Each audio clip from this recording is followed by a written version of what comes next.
Hey everyone, welcome back. And it's week 6. Big news, obviously, in the LOC. There was a majority vote to have the loser bracket playoff removed. I got to be honest with you, I was torn on it. I thought it should have went at the end of the year. That's why I voted it. I mean, we did vote it in, so we should have gave it a year. But I also will say the LOC has picked up in terms of excitement. And, when I think fantasy, I'm thinking, we do trade and do this kind of thing. And I think the loser bracket playoff was preventing some of that. No, you're right. It was definitely preventing some of it. I also voted for next year.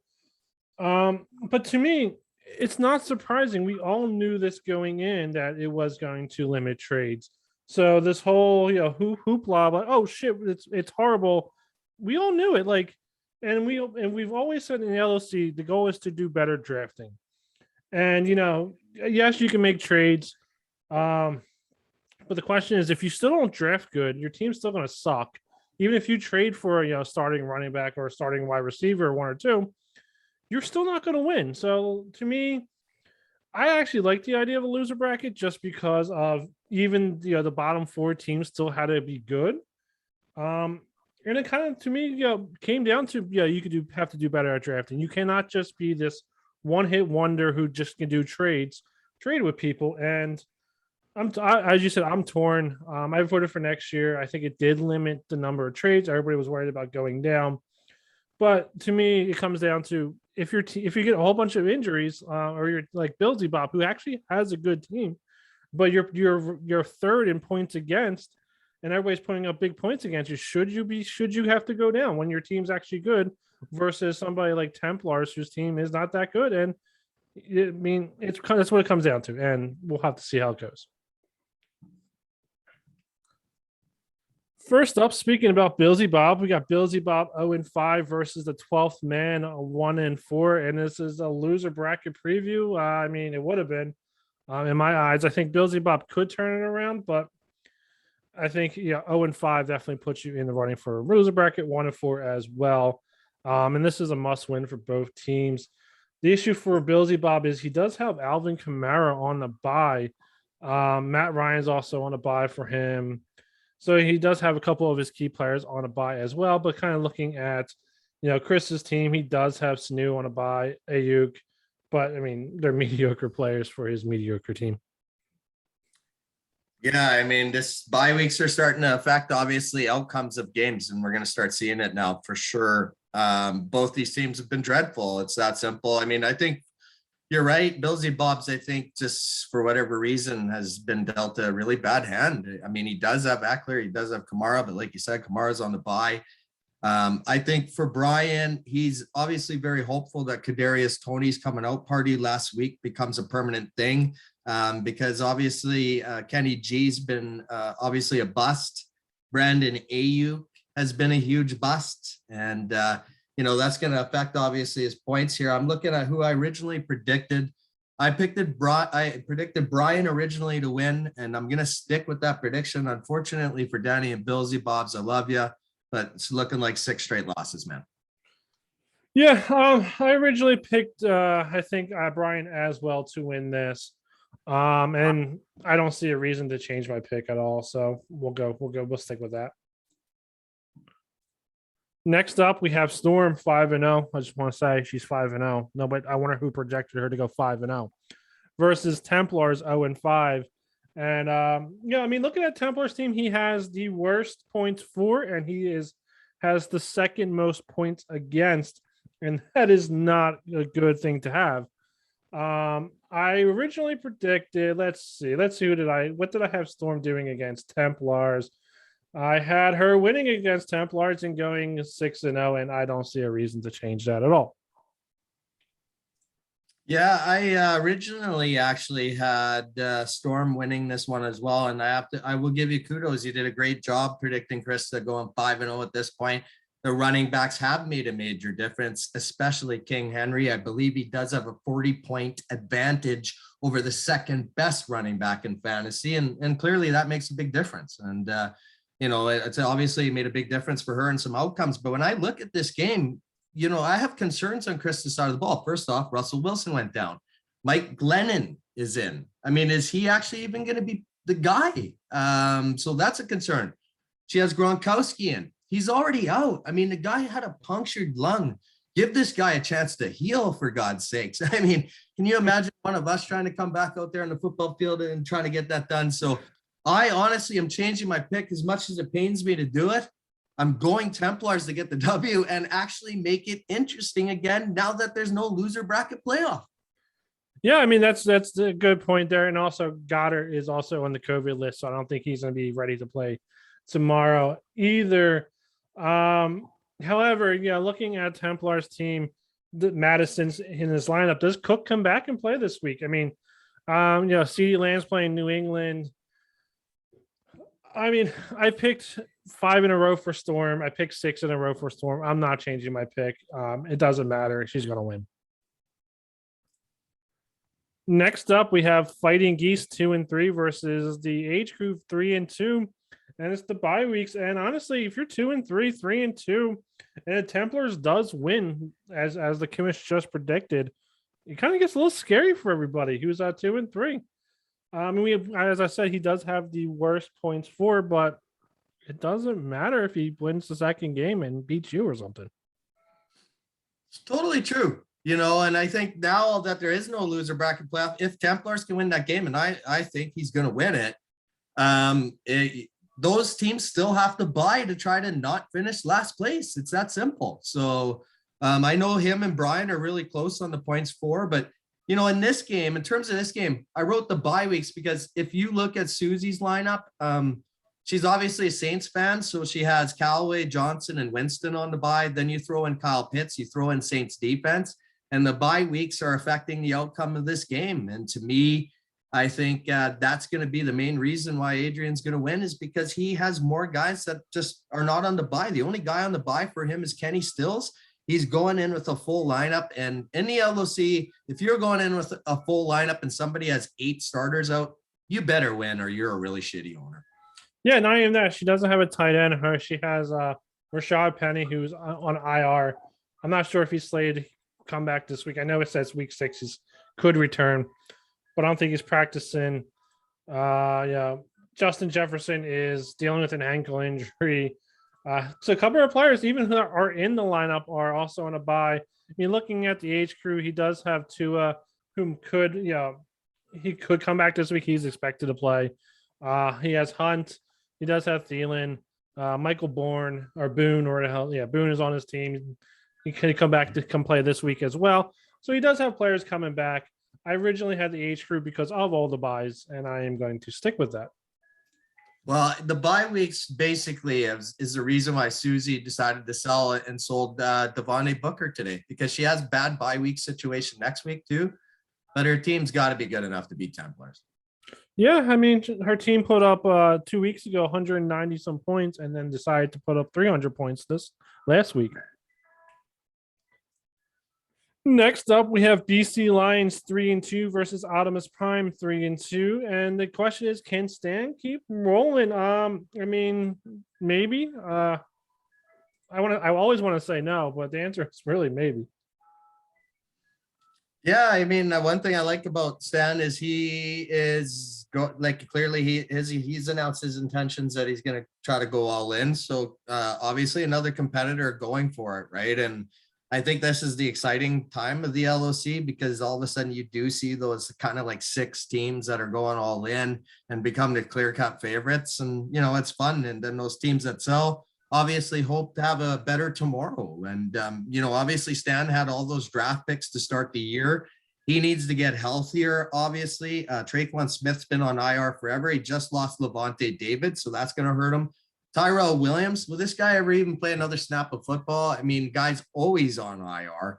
When I looked at this, I originally had BC Lions to lose to Justin. I can't do it this time. I think Justin is going to lose. Big reason why. Kyler's going into Cleveland. I think Cleveland's defense really wants to play a much better game than the 47-point drubbing they took from the Chargers this past week.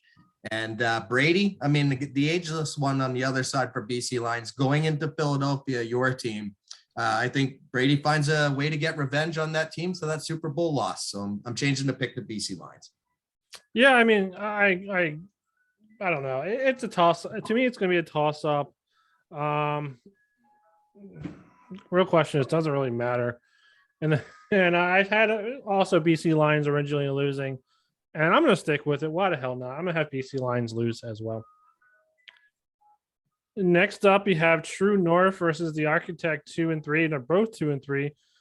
Two teams with high expectations. I mean, yeah, you looked at the Architect preseason, and I think we both had him going pretty well. I had him going first 5 games. Actually, I had him going 2-3, so I guess we didn't have him going pretty well in the beginning. So he's spot on with my prediction of 2-3.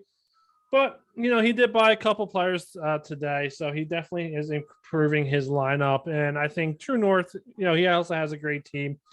I know you're saying like, oh, there's a couple teams who are going all in. Honestly, I messaged quite a few of the LOC, and I feel like they're all still buying, and there's only like 3 teams actually selling still. So it loosened up for a couple teams, but looking at the teams they're selling, your brother, can he really sell? To me, the answer is no. And Architects buying, Drew North's buying. Everybody wants to win, especially with Deuce Bombers. Basically selling his team at 5-0, knowing he's not going to drop. So yeah, I had the Architect originally winning this game. I'm going to stick with that, and yeah, that's my input. Yeah, I originally had, let's see here, the Architect losing this one. And I think this is a critical game for both because I honestly think if True North loses, he becomes a seller at 2-4 because he knows his roster is still good enough to beat Templars. And the Architect, yes, he did add some players, but here's the thing. He added Booker, but then he lost a running back in one of the trades he made because I see now he has McFarland in there. Darnell Mooney, this guy's questionable, so he might not even be available. He also got Foye Olakun from Atlanta and Werner from New Orleans, who are going to be great long-term for him, but they're not going to help him versus True North this week in a critical game where he could fall 2-4. And guess what? I'm actually going to stick with that prediction. I'm going to go True North finds a way with Rogers and maybe, gets C-Mac back for some sort of production. Yeah, he does have McFarland. He traded Justin Jackson, who's the RB3 and for the Chargers, and Derek Gore, who is probably RB3 for the Chiefs. He was just signed off the practice squad for Mooney and McFarland and a whole bunch of picks. So that's the one trade he did do. So yes, he got rid of some running backs, but his running back room probably got a little bit better. So I can't fault him there for that trade. And Architect, he's moving up in the points for. He's ranked 4th. Yeah, he's ranked 4th in points for, and I think he's like also ranked 5th or 6th. He's ranked 7th for points against as the most points against. So he definitely has a hard schedule, as I said, and I'm still going to pick him to win. I'm just waiting for him to get Burrow from Templars. One last trade with Robert. as long as Roberts accepts my trade first, then he can do that one. Next up, we got Fallen Misfits 2-3 versus the 6-2-3. Someone might save their season, yeah, as long as the team I'm not playing doesn't score 60 plus points in this that they scored the previous week. Maybe I'll win a game here. Yeah, someone has to win here to save their season, in my opinion. And obviously I've given you a hard time about the Hugh Jackson Award, but the Hugh Jackson Award is actually becoming a reality right now for you. And, I hate to say it. And, when I look at your lineup, there's some positives for sure. Gainwell, Jonathan Taylor. The guy's a workhorse, obviously. But it's just your flex hasn't been that strong. I think a huge disappointment for you this year has been Kenyon Drake. Mm-hmm. He's a serious disappointment for sure. And when I see the 6, I see his team getting healthier. It looks like he's getting T. Higgins back. Hopefully Ezekiel Elliott will be good to go. But obviously, when I said you won that trade, it's definitely looking that way now. Ezekiel Elliott he's putting up some great numbers. I believe he's top 3 running back in fantasy this year. We'll see how Fields can do moving forward. I think that's his hiccup, but I am going to go with the 6 to beat you in this one. And I think he can still save his season. Yeah, I also have the six winning. I just think his team's bad. And you're right. My flex has been horrible. Kenyon Drake, $10 million. I mean, how do I get paid $10 million and only touch the ball twice a game? I mean, I can get hit twice a game. That's okay with me. I had myself going 3-2 at this point, and I am 2-3. So I'm, let's call it on par for what I thought my team was gonna do. I had myself going 8-5, but I also had myself losing this game. I also had myself losing to Susie last week. So my team is my team, and I can either go for selling or go for buying. I'm not sure what I want to do yet, and yeah, I don't know. We'll see how that goes, but the six is going to win. Next up, you have Too Good for a Name 3-2 versus Sabatica Spartans 2-3. And there's international implications, and the answer is yeah. I mean, the international division is super tight. I think everybody's either 3-2 or 2-3. There's nobody really running away with the division. Looking at the division, Susie's obviously selling. So she's, let's call her out. So it's really a 4-team race, and everybody's right there. Everybody has a chance to win. And Too Good for a Name is currently in top for the division, and Spartans is in last. But a win here for Spartans, it can completely flip flop. Yeah, totally. And the thing is with these divisional games, because we only play each other once a year, they're even more critical matchups because a tiebreaker at the end could be, that victory for sure. When I look at this one, Shitty has a few key players on the bye. Cordero Patterson being one of them. Where did this guy come out of? Well, top 3 running back. That's where he came out of. Debo Samuel, another top 3 wide receiver. I got to give Shitty credit.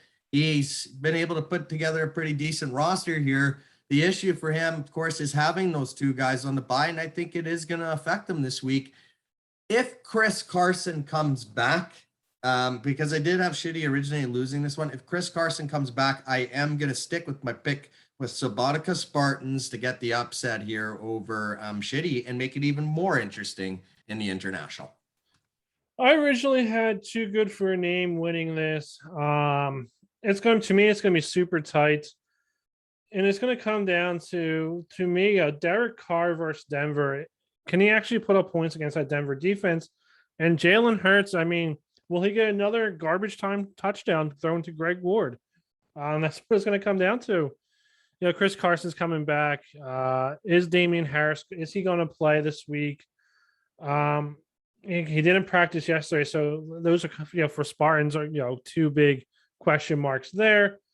And looking at the teams in general, Spartans, for points for, he is ranked bottom 3. He is number 18, and then Too Good for Name is number 4. So they're definitely 2 opposite ends of that spectrum. And then even just looking at Sabatica Spartans points against, I mean, he is 5th, so he's definitely doesn't have not putting up many points, and he's let up a lot of points. And that's why I'm gonna stick with Too Good for Name. I don't see a big turnaround in points for Spartans here, and that is why he's going to lose.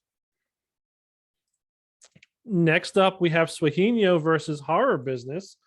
Swahili is 3-2, and it is 4-1 for you.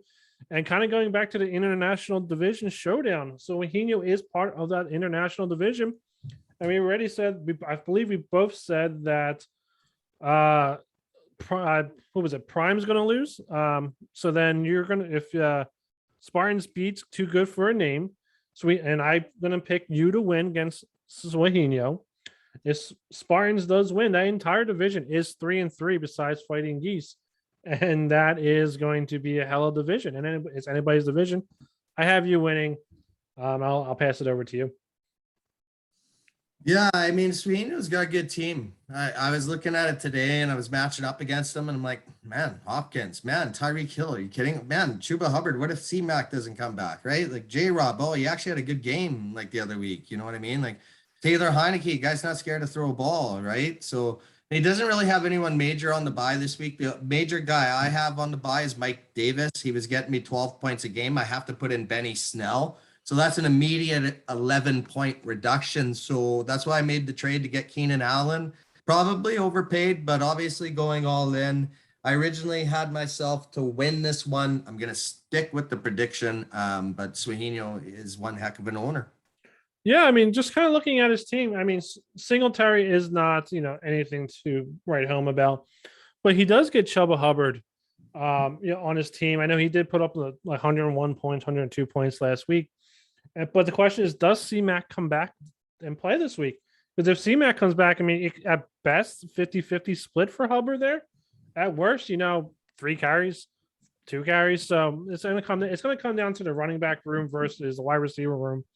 The running back room, your running back room versus his running back room, because the wide receivers, you're probably a little bit better, but let's call it a wash just for Hill and Hopkins versus Brown, Allen, and Raymond, who I think is going to see a big uptick because, as we didn't talk about it, the wide receiver I had for Quinton Cephas is on the IR now. So that's definitely going to help Raymond this week as well. And you got Waller as a tight end. So he's like a wide receiver. I also got Kylan Granson down the road, and trust me, this guy's playing time's going to pick up later in the season. He's going to fill up that TE2 role for me with all my good flex. So watch out for Horror Business. I'm looking to repeat. Yeah, I don't know. I don't know about that, though. I mean, I think Granson will be good for next year. I think Mo Alley Cox is the better tight end this year. Next up, we have Green Lightning 2-3 versus Deuce Bombers 5-0. Can Deuce continue to own the green? Probably not, because he sold everybody. Yeah, I mean, when I looked the original prediction here, I actually had Deuce Bombers to win, but I think you pretty much summed it up. But pretty much why I said, can he continue to own the green? Because the career record is, and I'm going to update everybody on some milestones later on the chat, but let's see what we had here. Just give me a sec. He is Green Lightning is 1-7 lifetime versus Ryan and Deuce Bombers. So can you imagine if Deuce Bombers finds a way to win this one, goes 6-0? Guys, yeah, I mean, at that point, Green Lightning should just retire. Just go down to tier 2 and work your way back up as a different team.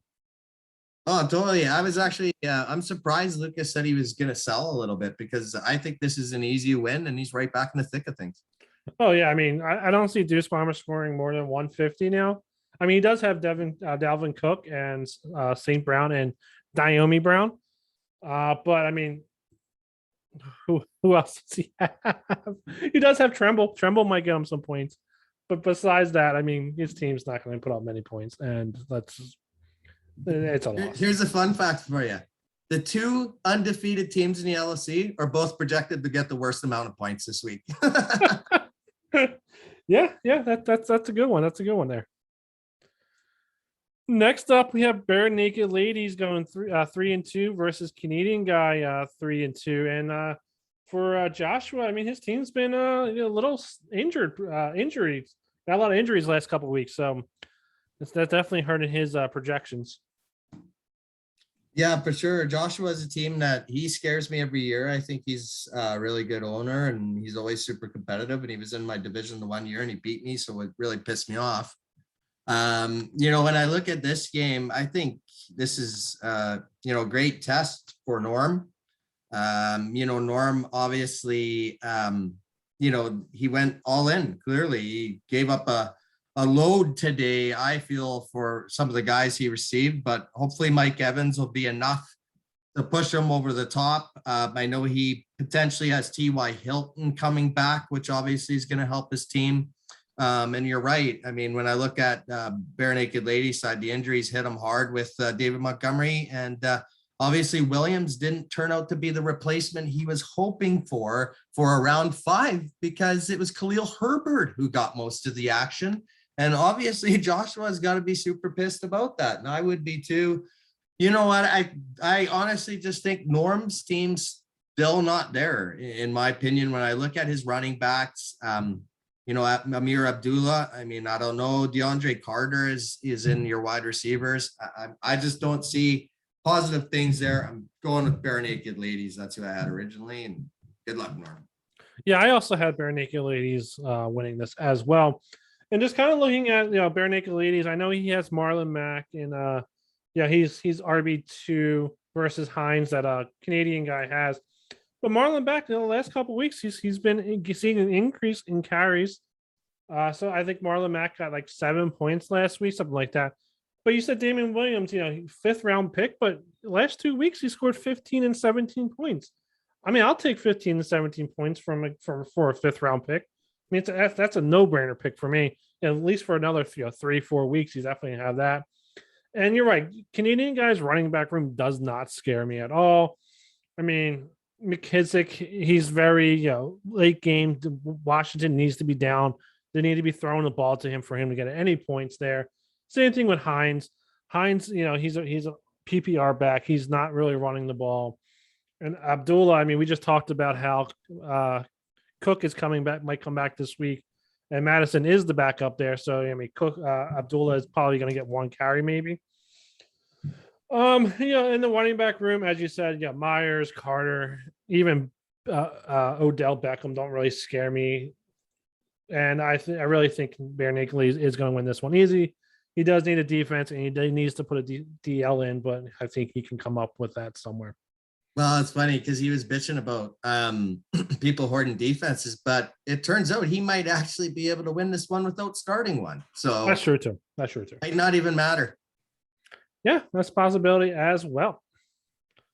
And that is the game of the week. All right. And Josh, we know you're here, just so you know. We saw you come in. Any last words from Josh and Norm? No, I'm looking forward to the matchup. I'm not going to pick up a defense, so good luck to him. What about you, Norm? He dropped off. He didn't want to talk no more shit. Let's say.